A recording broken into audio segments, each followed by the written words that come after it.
Carjacking on the rise in Memphis. So far this year, there have been 25% more carjackings each month than there were in 2014. It's a frightening trend that has many wondering what can they do to stay safe. Fox 13's Crenshaw has been looking into this crime. And Zach, police have a lot of advice on how all of us need to handle a carjacker.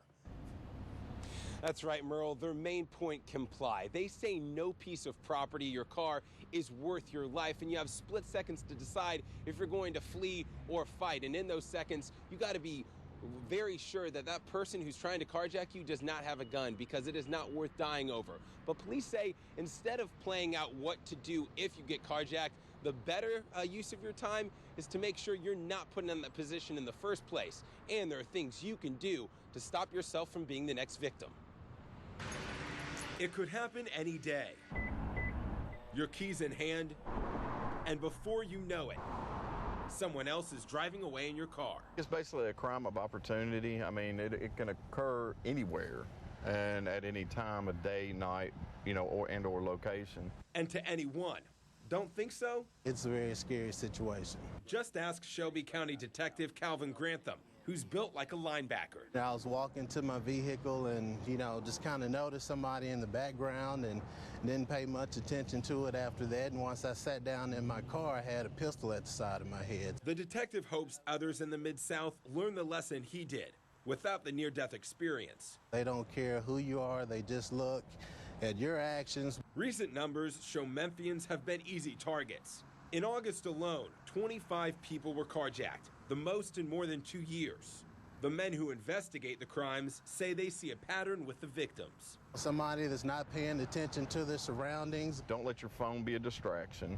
If you're stopped at a stoplight, don't stop to check those texts like we normally do. Keep your head up, be aware. That goes for putting on makeup in the car or leaving your door open while gassing up.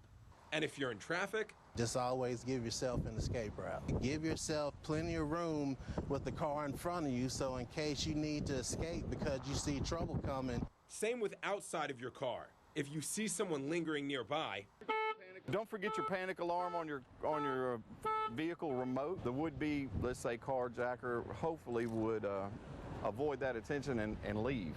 If, like Detective Grantham, you ever end up staring down the wrong side of a barrel, live to drive another day. And I just complied with the robber's demands, and I gave him my vehicle, and him and his partner left. Then call 911 and let the professionals investigate.